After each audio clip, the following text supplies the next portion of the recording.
139 சங்கீதம் 7 உம்முடைய ஆவிக்கு மறைவாக எங்கே போவேன்? உம்முடைய சமூகத்தை விட்டு எங்கே ஓடுவேன்? பிரியமானவர்களே, தாவீது கர்த்தரோடு பல மணி நேரம் தனியாக அமர்ந்து உறவாடிக் கொண்டிருக்கும் பல தருணங்களில் இதுவும் ஒன்று. அப்படிப்பட்ட வேளைகளில் தன்னையே சோதித்து பார்ப்பார். வாழ்க்கையின் வெற்றி தோல்விகளின் காரணங்கள் இவைகளை அலசி பார்ப்பார். தன் சொந்த வாழ்க்கையில் வரும் இடர்பாடுகளை நினைத்து பார்ப்பார். தன்னுடைய ஆவிக்குரிய நிலைமையை ஆவியானவரின் துணையோடு அறிந்து கொள்வார். அவர் தன்னையே சோதித்து அறிந்து கொள்ளும்போது கர்த்தர் தாவீதுடைய இருதயத்தின் யோசனைகளையும் சிந்தனைகளையும் வெளிக்கொண்டு வந்து காண்பிப்பார். அப்பொழுது தாவீது கர்த்தருடைய ஞானத்தையும் மகத்துவங்களையும் புகழ்ந்து பேசுவார்.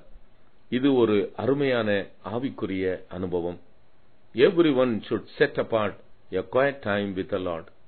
இந்த அருமையான நேரத்தில் தாவீது ஆண்டவரோடு உள்ளம் திறந்து பேசுகிறார்.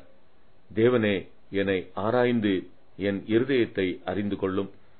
என்னை சோதித்து என் சிந்தனைகளை அறிந்து கொள்ளும். வேதனை உண்டாக்கும் வழி என்னிடத்தில் உண்டோ என்று பார்த்து நித்திய வழியிலே என்னை நடத்தும் என்று தன்னை ஒப்புக் கொடுக்கிறதை காண்கிறோம்.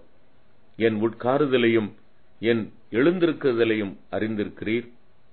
என் நாவில் சொல் புறவாவதற்கு முன்னே அதையெல்லாம் அறிந்திருக்கிறீர். இந்த அறிவு எனக்கு மிகுந்த ஆச்சரியத்தை கொடுக்கிறது. வானத்துக்கு ஏறினாலும் பாதாளத்தில் படுக்கை போட்டாலும் சமுத்திரத்தின் கடையாந்தரங்களிலே தங்கினாலும் அங்கே நீர் இருக்கிறீர். இப்படிப்பட்ட அனந்த ஞானத்திற்கு முன்பாக நான் எங்கே போவேன்? எங்கும் சூழ்ந்திருக்கிற உம்முடைய பிரசன்னத்திலிருந்து எங்கே நான் ஓட முடியும்?